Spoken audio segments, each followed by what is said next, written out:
What's up, everyone? Thralls Metal here once again. I'm Necrotic Nick. I'm Jammin John. And we have an album review for you. So one that was on my radar, namely because I hadn't heard this band put out an album in, well, as I found out, 9 fucking years. A long time. Was the newest offering from Darkane, Inhuman Spirits. This comes out on the 24th of June on Massacre Records. This band formed in 1998 in Sweden. This is their 7th full-length overall. Again, their first in 9 years since 2013's The Sinister Supremacy, which I thought was a really solid album, and then they just kind of disappeared for a while. Now, I got into this band right around the same time as like the big mellow death explosion in the early 2000s, same time as like In Flames, Hypocrisy, Soilwork, all that stuff. Darkane was kind of right in the mix, but they were always like a little bit different. They were kind of thrash metal meets melodic death metal, and generally they did a pretty good job of melding those sounds. Albums like Expanding Senses and Layers of Lies I really fucking got into, and again, it kind of disappeared for a while, and when I saw this was coming up, I was like, you know what? I remember this band fondly. Let's check it out. And, well, this was a really interesting listen. Opens up with the song Inhuman Spirits. Starts out with an evil dance party. That's all I can, Yeah, and honestly, like, listening to this, it was the most misleading track, I would say, because it comes in with blast beats and, like, you know, good mellow death riffing, but holy shit, these synths are just right out in front. They're very out there. And I thought we were getting ready for, like, a more, like, symphonic melodic death metal, something akin to like Morse Principium Est, except with even more keyboards out front. It was just like, wow, man, all right, is this what it's going to be like? I mean, granted, the pace of the song is fast, It's furious, the riffs are solid, but the synths are really fucking loud on this song. They kind of drown out the riffs a bit. Which sucks, because the riffs are really good. In fact, they're really good all over this whole record. And believe me, the shock when you get to the second track, because night and day. Yeah. Awakening. Slower, more groove-laden. Holy shit, the riffs are chunky. The keys have kind of fucked off to the background. I don't even know if they're in there. There might be like one spot, and then all of a sudden, this giant death metal roar comes out. I was like, oh, shit. Yeah, is it even the same band at this point? Because it really is. It's 100% different in contrast. No synths, there's no real happy sound. It's just punch to the face, riffs all day, breakdowns, brutality. And when you say breakdowns, they're not all over the song so much as they are peppered into places, though. But when they hit, boy, do they hit. And the whole change in vocals, which I thought was really interesting, because the way it opens up, you're greeted to more of a thrash metal sort of yell, but it's tuneful. He can generate some really good melodies and match up with the really good melodic guitar work. But holy shit, again, that shift to harsh death metal vocals, and that's kind of a thing on this album, is the vocal variety. The frontman who actually produced this album and did a really fucking good job. Yeah. He has this really interesting range. Like, he has a thrash metal yell, which is kind of used more in place of cleans, because thankfully this doesn't get like too sing-songy. This actually stays really aggressive. Pretty much throughout the entire album. He also shifts like more of like a hardcore kind of mid-range yell, and then these deep death metal vocals that pop up in quite possibly the best places, because when they pop up, instantly the mood changes and it gets darker and more brooding. And those death growls are gigantic. Just the delivery of them is just a straight pow, there you go. Raw. Love it. One of the things that I absolutely love about this album, like pretty much across the board, is this definitely has like great melodic riffs, both like melodic death metal riffs and thrash metal riffs. They always have clever hooks, but the way they're played, they're very aggressive, and it kind of keeps the energy up. Like, nothing on this album really lulls very much. There's this sort of breakneck speed and frantic pace of this where it just keeps going. Like, it's pretty much an open fucking road with not a pothole in sight, freshly paved. Just fucking go. Maybe watch out for cops. So obviously, these roads won't be in either Ohio or Michigan. No, they're not. Just because. They're not. Because they're not. But yeah, we're still working on them here. Like in the song Inhaling Mental Chaos, it's the first time throughout the record, we're 4 songs in, and just now am I catching like early At the Gates vibes. which, you know, for a lot of mellow death bands, like, they immediately go to the well and pull these influences out. And these guys haven't touched them yet until this point. But yeah, very melodic overall, but the groove is never sacrificed. Oh, man. It's never, ever sacrificed. Even though the structure of the songs overall may be different from time to time, they never forget the fact that they're here to hurt you. I think what I wrote was rhythmically creative, both in the riffs and the drum patterns and just the song structure. Because, again, the riffs stay aggressive, but there's really cool, like, accents that kind of come in at weird spots and create really cool hooks. Conspiracy of Flesh has this fun, bouncy groove and these really creative, fun riffs. Honestly, some of the catchiest riffs in the entire album, and that is saying something because this entire album is loaded with catchy riffs. Full of catchy riffs. But they're aggressive and fun, and they have really interesting accents, and there's some really cool polyrhythms that come in there, which you don't really expect that. And a lot of this was, you know, like, you think you're gonna, you know, get like kind of the standard fare as far as like melodic death metal and thrash. Like, okay, I can kind of see where this is going, but they throw in these little moments that are just a little bit different, and kind of makes the songs jump out. Like, we were listening to this, like, dude, this could be an awesome Lamb of God song. Yep. But Lamb of God, they don't like to leave the Lamb of God box very often. Which is a fucking bummer. I know it is, because they're good. But this one kind of just jumps outside of it, and just enough to make the song stand out a little bit from a lot of songs that probably sound like it. I think a lot of that switch in dynamic, too, is attributed to their drummer, who doesn't stay in that typical melodeath trope where it's just a steady 4/4 fucking, you know, D beat, whatever. Like, he really plays throughout these riffs to, sometimes it's slower, sometimes it's faster. Everything is accented, and it's usually done in odd places, so it really brings more to all these songs overall. And, like, using things like blast beats as not the main thing in the song, but like an accent or like a fill. Or breakdowns. Breakdowns on here are plentiful, but they're used cleverly. They're used more as like a transitional thing. Correct. When they come in, they're led into really well. Like, generally you're greeted to a stupid fucking heavy riff, and then boom, the full breakdown comes. But that is generally used to set up the next part, rather than just like, hey, let's lay on this fucking breakdown and dry hump it for a while. A lot of times it's used to set up the lead, and the lead work on here is tits on bore. Even so, the leads aren't very long. Like, the breakdowns aren't very long, and the leads aren't very long, but they're both done really tastefully. And again, never really hurting the flow of the songs. And the songs, for the most part, stay very aggressive and very fast. Like, fast is kind of the pace of this, but it does break out that, again, Awakening, definitely more of a groovy, lumbering death metal song, but then you have the quintessence of Evil, which kind of widens the palette quite a bit on this. It's the big epic song, and honestly, it delivers one of the catchiest choruses on the entire album. Like, this is where the synths actually work, and they're not out front this time, they're kind of in the back, but they use them to accentuate the really good melodic hooks that are all over this song. But then it switches back to energy in a spiral to nothing. This one I easily compared to Arch Enemy and Megadeth, really. Super riffy, super heavy on those triplet chugs. Double kick flurries, but then it shifts into this darker territory, which you don't get very often. On the bridge, it actually all slows down, everything drops off, and then you get this really, really dark guitar melody, but it builds nicely. They don't stick in this slow, dark, dreary place for long. It's got a really, really nice build to it,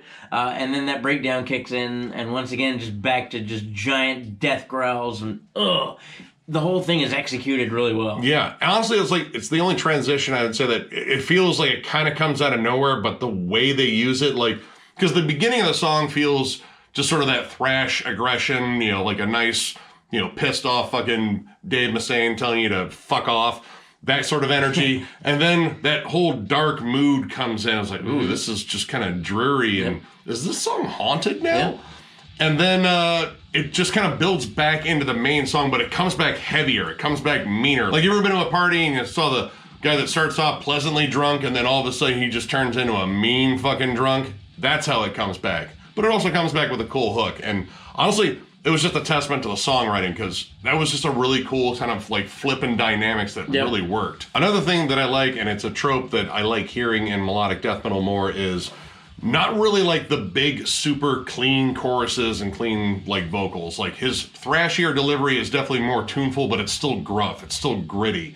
And It doesn't kind of go into like the later In Flames territory where they started peppering in a clean chorus all the time, and it doesn't feel cheesy. It doesn't get pussified, and that's usually something I don't like about Melodeath is they throw in the cheese factor. I'm like, why, dude? Why do you do that? Yeah, you're derailing a good time. Yep. And sometimes it works, but Yep, and they don't really do that here, which is cool. Yeah. I was glad not to see the cheese factory. Yeah, you can be melodic death metal and still write fucking absolutely aggressive tunes, and that is, again, like the main thing. Like, it's very melodic, it's very catchy, but it's super aggressive, and I think just the way it's played and written kind of just adds a whole, like, different kind of bite to it versus a lot of just, more straightforward melodic death metal out there.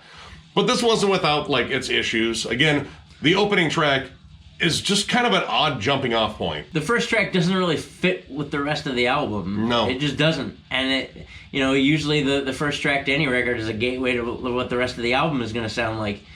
The rest of the album didn't sound like the first track. No. At all. Well, the first track kind of sets up another thing that I didn't necessarily like all the time were the synths. Granted, most of the time they're in the background and kind of used cleverly, but there are a couple of songs where they stand out too much, namely the first track and at the end of Mansion of Torture, which, I don't know, it just feels like a little tagged on bit there. Like, all right, they had this, like, outro riff. I think they could have probably just faded out on it, but they threw on this little big epic synth with a marching snare behind it. I was going to say, it's like an epic battle ending. Yeah. But it didn't really just fit the vibe of the song because the song was just super aggressive. And then there's the outro,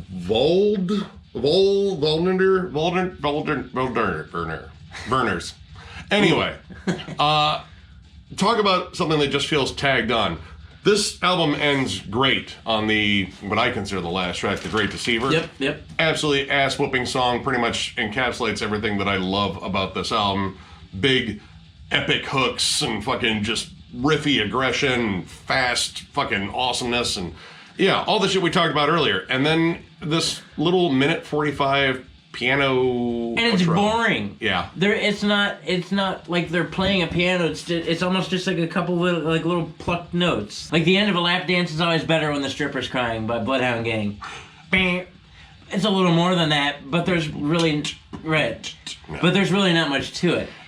It just is not the right way to close an album that was this much riffy fun. Correct. Yep. It just feels tagged on. And, this album runs a pretty tight 43 minutes. What's wrong with making it run 41 minutes and 25 seconds or whatever? Like, that one just felt like it's just extra and probably shouldn't be on there. Like, maybe they were thinking this is the big cool down after the fucking riff fest and was like, I don't want to cool down. I want to go right back to the beginning and start this over again. Yep. I want to end it the way it came in. I want it to kick my face off when it ends, not. Yeah. There wasn't even that. Wasn't that. Bloodhound Gang had him on that one. But overall, though, holy shit! Even with my minor gripes, this album was fucking fun to listen to, and kind of caught me off guard. It's been a while since I've listened to Darkane, because it's been 9 years since the last release, but. Wow, this is a pretty cool fucking comeback album, and I don't know. I've been wavering between two scores, and honestly, I'm gonna go with a 4. Do it. This is a fucking fun album. The opening track, while I can bitch about the synths, it still delivers some killer riffs. But then 2 through fucking 9, like literally. All but 2 tracks in here absolutely are fucking amazing, and there's a lot of variety in the writing. It hits all the melodeath notes, it hits all the thrash notes, it delivers some giant epic shit. There's fucking brutality on here. It pretty much packs in everything I like about metal in general, and expertly fucking written songs. Like, this is just flat out catchier than hell, and again, it doesn't feel like it's watered down or made for mass consumption. It just sounds like a straight up heavy, fucking thrashy death metal band, and it fucking rules. If you are not familiar with this band, this would not be a bad jumping on point. I recommend literally all their albums. I think all their albums are pretty damn good. Varying quality between albums, but most of them are really fucking good. But yeah, definitely check this one out. This is an under the radar one for me. Like, I did not expect to really enjoy this as much as I did. I just expected to this was going to be good. But this is beyond good. This is fucking awesome. Go check it out. Yeah, I too, much like Nick, have been wavering between two scores. We both, when we sat upstairs and talked about it, I want to give it meh, but I'm not sure about meh. I'm also going to give it a 4, mostly because the minor gripes that I do have are heavily outweighed by the awesomeness of songs 2 through 9. Yeah. Riff City, high energy, I never stop banging my head. The dynamic of the song structure is incredible. No song sounds like another song. No.